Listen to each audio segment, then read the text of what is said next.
Hi friends, good morning বন্ধুরা। কেমন আছো তোমরা সবাই? আশা করি যে যেখান থেকে আমার ভিডিওটা দেখছো সবাই সুস্থ আছো। আমিও ভালো আছি। আর এই যে দেখো, একদম সকাল থেকে ভিডিওটা শুরু করে দিয়েছি।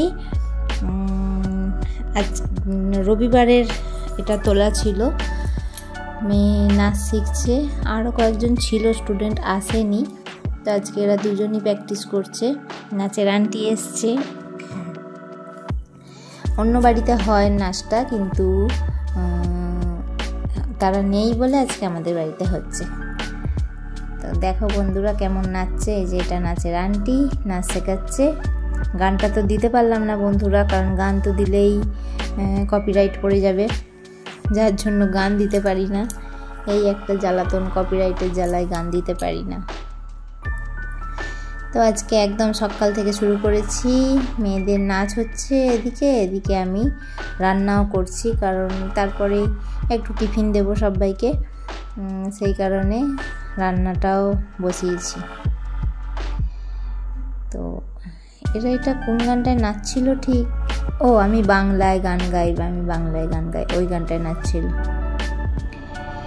তো এই দেখো নাচ টাচ হয়ে গেছে, ওরা খেলা নিয়ে বসেছিল। আমি একটু চাউমিন করেছি জলখাবারের, তো চাউমিন দিয়েছি খেতে, ওরা খাক। আর এদিকে দেখো দোকান থেকে মশলা নিয়ে চলে এসছে, গোটা মশলা, গোটা হলুদ, গোটা ধনে, গোটা জিরে। এগুলোকে আমি রোদে দেব। রোদে দিয়ে কিছুদিন ধরে রোদ খাওয়াবো। রোদ খাইয়ে যখন রসটা একটু শুকিয়ে যায় তখন আমি গুঁড়ো করে নিই। আমি জিরে গুঁড়ো, ধনে গুঁড়ো, হলুদ গুঁড়ো এগুলো কিনি না, দোকান থেকে প্যাকেট কিনি না। এগুলো ওই যে রোদে দিয়ে দিই, দিয়ে শুকিয়ে ওইগুলো মিক্সিতে আমি গুঁড়ো করে নিই। তো বেশ ভালো হয় আর কি, ঘরোয়া তৈরি মশলা, খুব ভালো হয়। হলুদটার পেছনে একটু খাটনি হয়। হলুদগুলো আমি একটু ভেঙে নিই, এরকম গোটাই মিক্সিতে দিই না। মিক্সির ব্লেডটা যদি ভেঙে যায় সেই কারণে দিই না। তো হলুদটা একটু শিলনোড়ায় ঠুকে ছোট করে নিই, ভেঙে নিই, তারপরে দিয়ে দিই। আর মেয়ে দেখো আঁকতে বসে গেছে, শিব আঁকছে। শিব ঠাকুর এঁকেছে একটা। তোমরা জানিও বন্ধুরা কেমন হয়েছে শিব ঠাকুর। আর এদিকে তো রান্না করে ফেলেছি অনেক কিছুই। তো আজকে সব রান্না দেখাবো না তোমাদেরকে, আজকে দেখাবো মাছের টক না, মাছের ডিমের টক। মাছের ডিম ছিল অনেক কটা, ভেজে রেখেছিলাম এর আগের দিন, তা আজকে সেগুলো টক করব। কে মাছের ডিমের টক খেতে ভালোবাসো আমাকে একটু জানাবে কমেন্টে। আর আমার চ্যানেলে যদি নতুন বন্ধু হয়ে থাকো, প্লিজ চ্যানেলটাকে সাবস্ক্রাইব করে আমার পাশে থেকো, বেল আইকনটা প্রেস করে রেখো, যাতে আমি কোনো ভিডিও দিলে সবার প্রথমে নোটিফিকেশান তোমার কাছে পৌঁছে যায়। দেখতে পেলে কি দিলাম, তেলেতে একটা শুকনো লঙ্কা ফোড়ন দিলাম আর 5 ফোড়ন দিলাম। এই দুটো ফোড়ন দিয়ে যেই গরম হয়ে গেল, তেঁতুলটা গুলে রেখেছিলাম, কাইটা বার করে রেখেছিলাম, তেঁতুলটা চটকিয়ে জল দিয়ে সেই জলটা দিয়ে দিলাম। এবার ফুটবে, নুন দেবো, হলুদ দেবো। একদম সোজা মাছের টক। এইভাবে মাছের টকও হয় আর মাছের ডিমের টকও হয়। মাছের মাথা কাটা থাকলে সেগুলো দিয়ে করে অনেকে, আবার এই আলু, বেগুন, মূলো এইসব দিয়ে মাছের মাথা দিয়ে করে টক। তো আমার খুবই ভালো লাগে, যাই হোক যাই দিয়ে করুক না কেন, টক জিনিসটা আমার খুব ভালো লাগে। তাই দেখো নুন হলুদ দিয়ে দিলাম।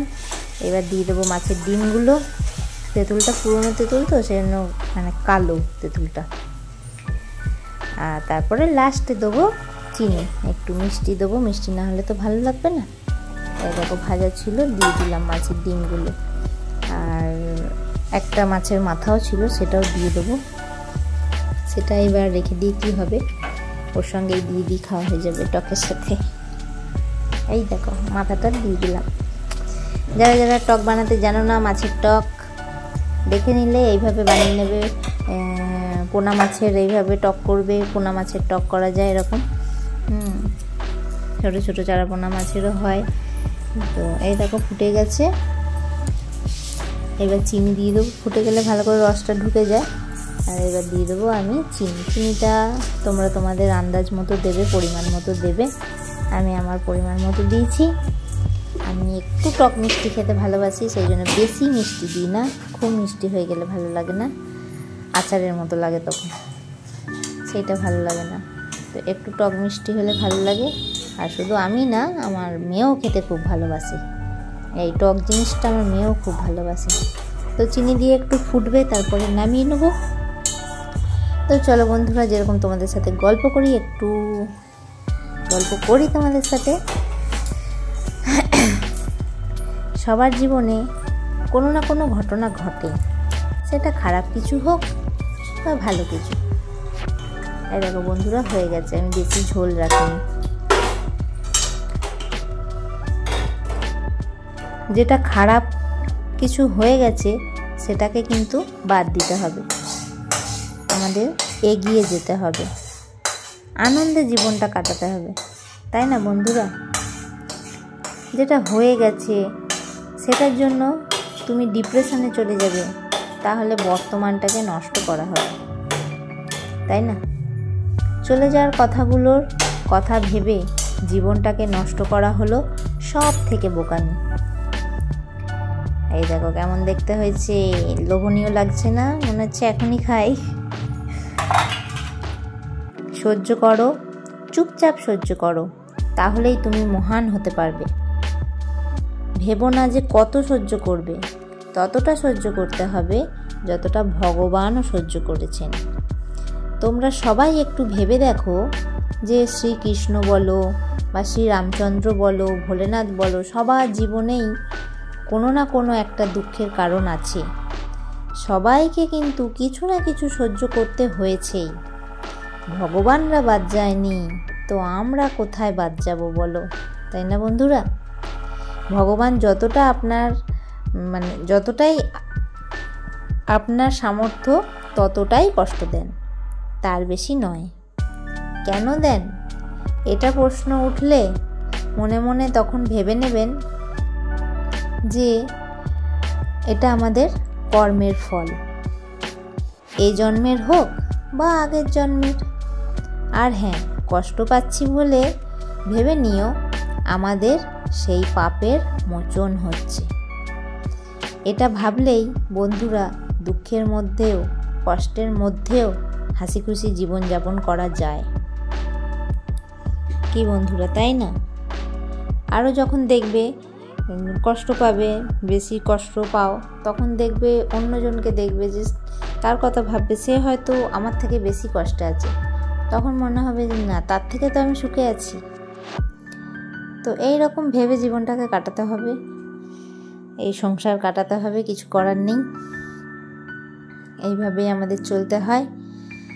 তো দেখতে পেলে বন্ধুরা, আমার তো রান্নাবান্না হয়ে গেছে, এবার চলে এসেছি, কিছু কাচাকুচি করেছি, সেইগুলো রোদে মিলে দিচ্ছি। আর এখন ভালো রকম রোদ উঠছে, জামা কাপড় তো একবেলাতেই শুকিয়ে যাচ্ছে সব, দেখতেই পাচ্ছ কত রোদ উঠেছে।